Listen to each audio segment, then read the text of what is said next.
Well, good morning. Welcome to Coffee with the Pastor. We're in Genesis 23 today. And Sarah dies. She dies at the age of 127. Remember, she had Isaac at the age of 90.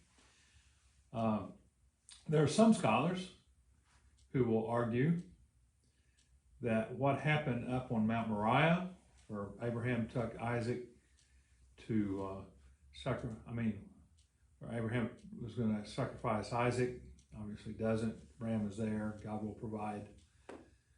But she's so distraught over that it kills her. The Bible really doesn't teach that, but that's one of the reasons that some people say that Isaac was probably closer to 40 years old than as a little child.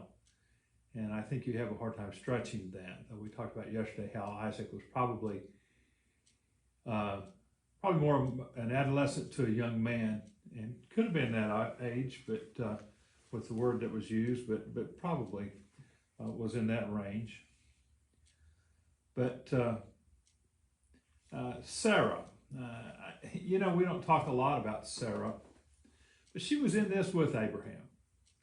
When God called Abraham to leave Ur, which was a very modern city for the time, and had all the luxuries and things that a city life would have, and God calls him to leave there, she willingly goes with him.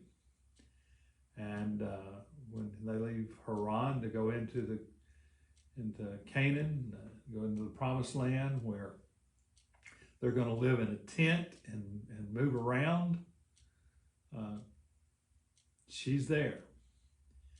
When God tells her that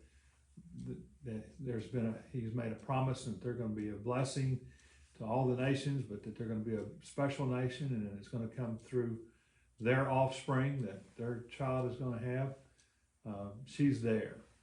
When she's told she's going to have a child at an old age, she laughs. When she was taken to foreign countries because of her beauty, and she lies for her husband.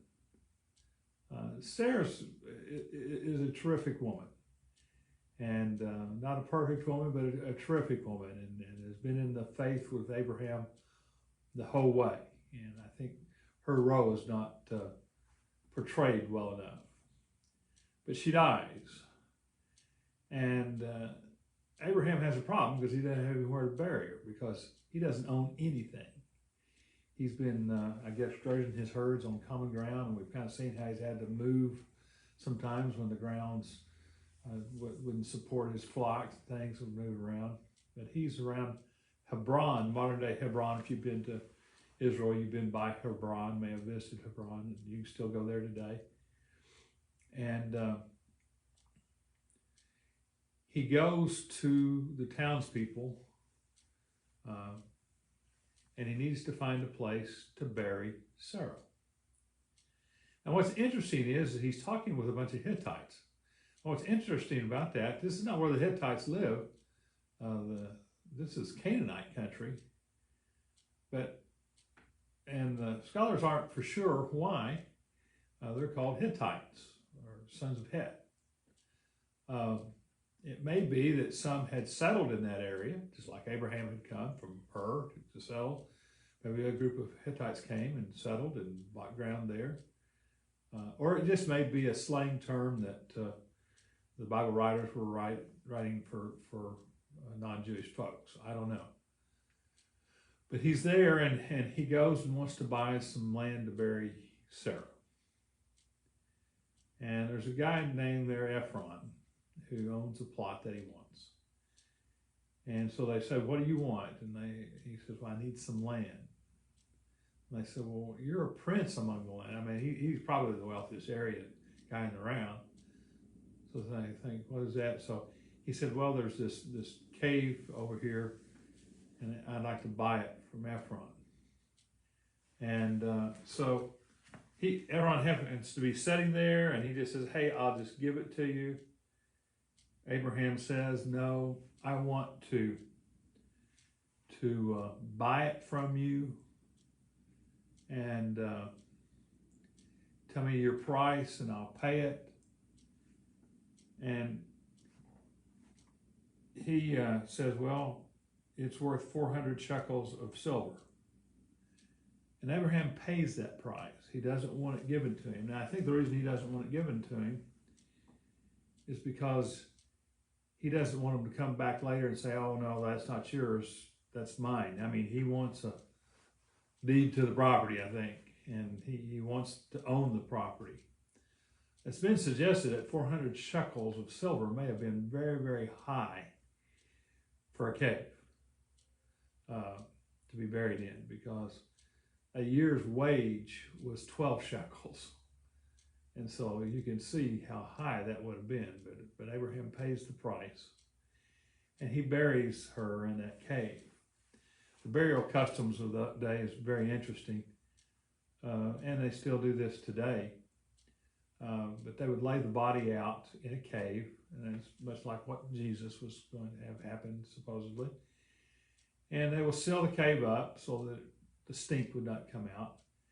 And then about a year later, they come back when there's just bones, and they take the bones, and they would either put them in a box, or probably in this case, they would take the bones and put them in the back of the cave. And that way more relatives can be buried there. It would be a family burial cave. And that was their custom for that. And so Abraham has bought a cave so his people can be buried.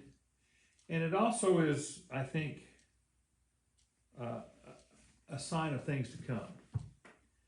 Right now, he's buying just a little plot of land to bury his dead, but it also says, okay, I've staked my claim here by owning some property here in Canaan.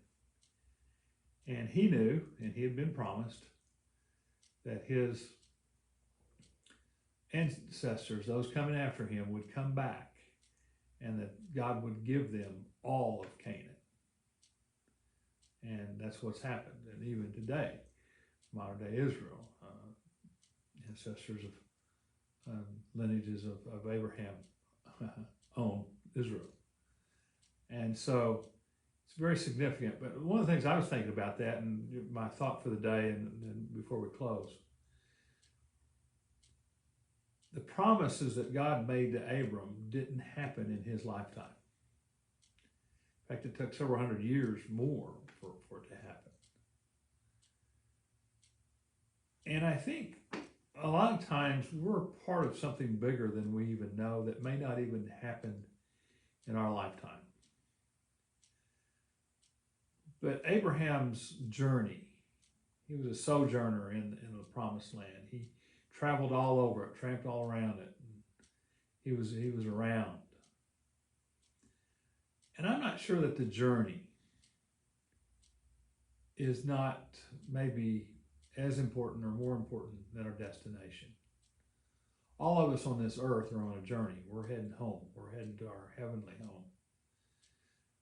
But we ought to enjoy the journey and live it by faith like Abraham did as well. Even though we may not see all the promises yet, they're coming.